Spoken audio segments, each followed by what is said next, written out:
गुजरात में सूरज नाम का एक लड़का रहता था। उसका परिवार बहुत गरीब था।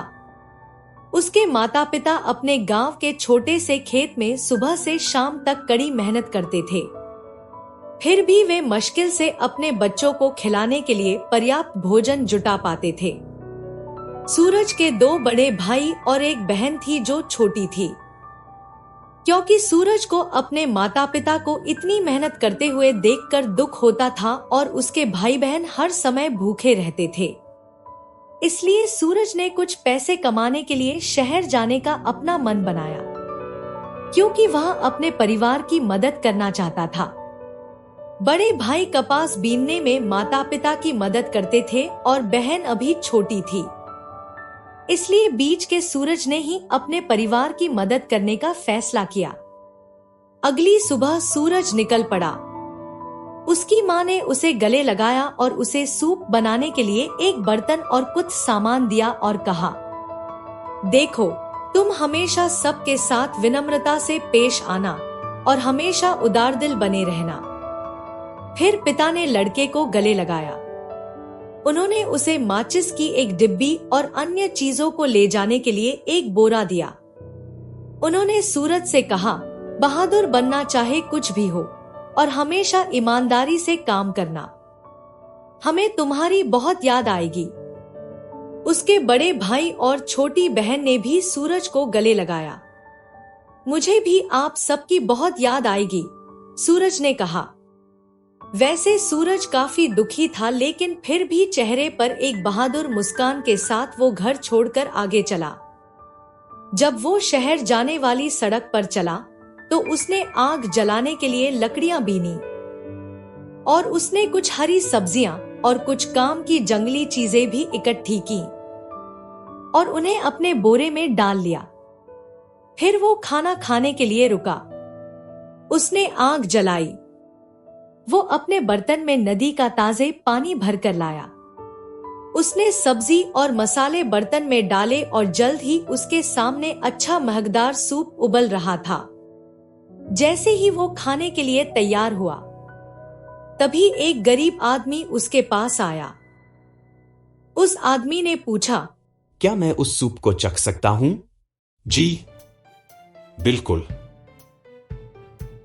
उसने फटे पुराने कपड़े पहने आदमी को सूप दिया। फिर दोनों ने मिलकर सूप खत्म किया। सूप बहुत स्वादिष्ट था। भोजन खत्म करने के बाद उस आदमी ने पूछा, लड़के, तुम कहां जा रहे हो? शहर में पैसा कमाने, ताकि मैं अपने परिवार की मदद कर सकूं। शायद तुम्हें उतनी दूर जाने की जरूरत न पड़े, पर उसके लिए तुम्हें काफी बहादुर होना पड़ेगा। मैंने सुना है कि यहां से कुछ दूर स्थित पहाड़ी पर एक घर है। वर्षों पहले वहां एक अमीर आदमी रहता था, लेकिन फिर वो मर गया। लोग कहते हैं कि अब उस जगह भूत प्रेत रहते हैं, लेकिन वही लोग यह भी कहते हैं कि जो कोई भी सूर्यास्त से सूर्योदय तक उस घर में रहने का साहस करेगा, उसे वो घर मिल जाएगा, और साथ में वो खजाना भी जो बूढ़े ने मरने से पहले वहां पर छिपाया था। फिर आप खुद जाकर वो खजाना क्यों नहीं ले लेते? सच्ची बात तो यह है कि मुझे डर लगता है। लोग कहते हैं कि हर कोई शख्स जिसने वहां रात को रहने की कोशिश की, वो या तो वहां से भाग गया या फिर डर के मारे मर गया। इसलिए अब कोई भी उस जगह के पास तक नहीं फटकता। फिर सूरज ने अपने गरीब परिवार के बारे में सोचा। मैं वो जरूर करूंगा, उसने कहा। फिर उसने अपना सामान और बर्तन इकट्ठे किए और उन्हें अपने बोरे में डाला। उसके तुरंत बाद लड़के और आदमी ने एक दूसरे का साथ छोड़ दिया। सूर्यास्त से ठीक पहले सूरज ने पहाड़ी पर उस अकेले खड़े हुए पुराने घर को देखा। बहादुरी से वो ऊपर चढ़ा और एक झटके के साथ उसने दरवाजा खोला। अंदर अधिकांश धूल से भरे कमरे और मकड़ी के जाले थे, लेकिन रसोई घर में उसे खिड़की के सामने लोहे का एक बड़ा पुराना चूल्हा दिखा। वहां पर एक मेज, कुर्सी, एक मोमबत्ती और एक चम्मच भी था।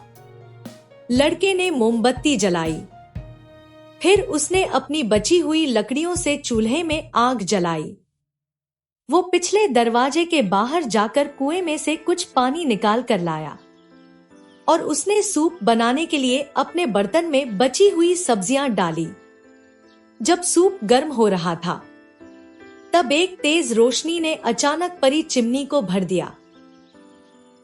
तभी चिमनी से एक पतली आवाज सुनाई पड़ी, देखो, मेरे पैर गिर रहे हैं। क्या तुम यहाँ से नहीं भागोगे?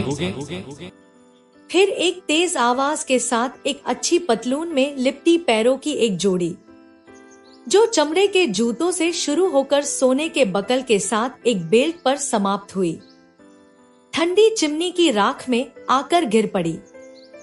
फिर दोनों पैर फौरन उठे और रसोई के चारों ओर दौड़ने लगे। उन्होंने दीवारों, दरवाजों और यहाँ तक कि लोहे के बड़े चूल्हे को भी लात मारी। इसलिए सूरज को वहाँ से हटना पड़ा। क्या तुम यहाँ से नहीं भागोगे? मैं ठीक वही हूँ जहाँ मुझे होना चाहिए।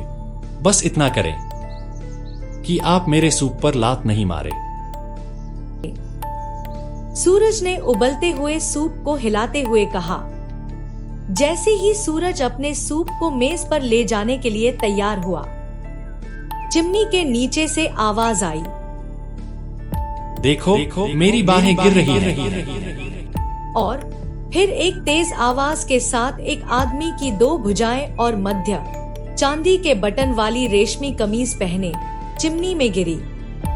तुरंत टांगे ऊपर जाकर प्रतीक्षा करने लगी। फिर भुजाओं वाला भाग ऊपर चढ़कर अपनी जगह पर बैठ गया।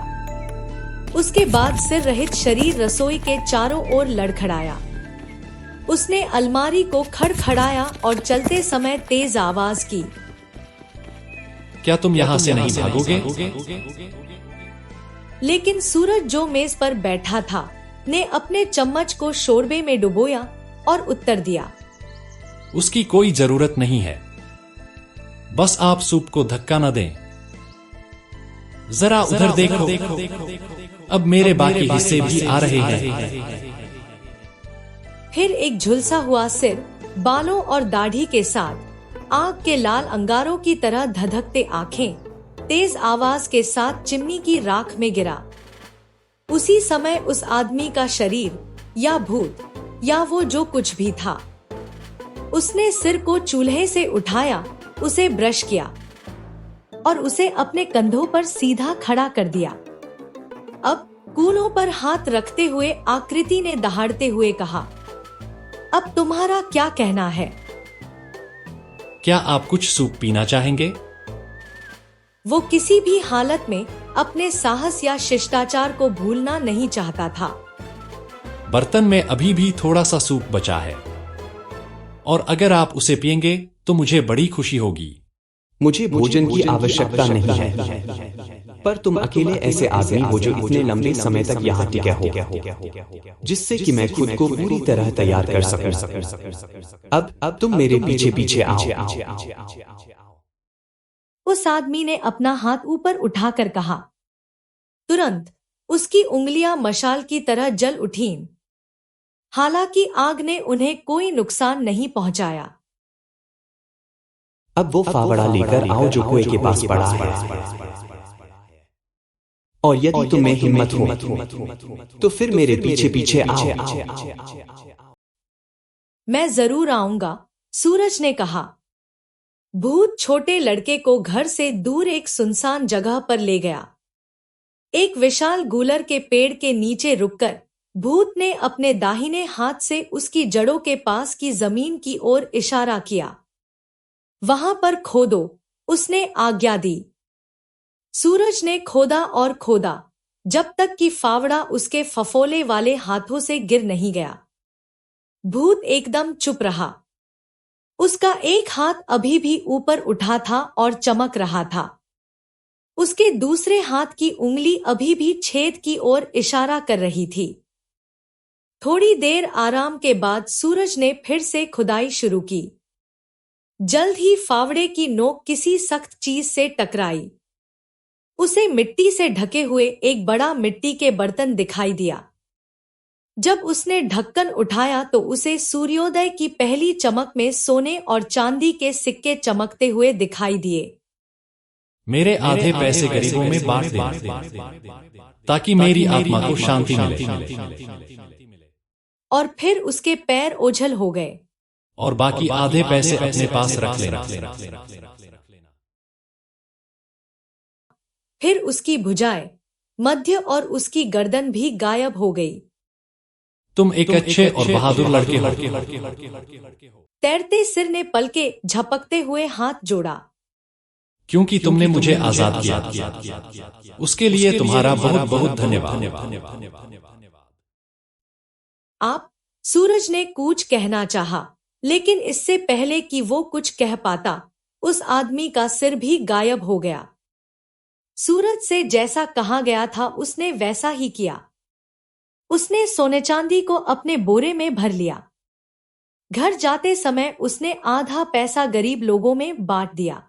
जब वो घर वापस पहुंचा तो उसका परिवार उसे सकुशल वापस पाकर बेहद खुश हुआ। फिर सूरज ने उस भूत की संपत्ति को अपने परिवार के बाकी लोगों के साथ साझा किया और वे सभी पहाड़ी वाले घर में रहने चले गए और वहां खुशी खुशी अपने दिन बिताने लगे।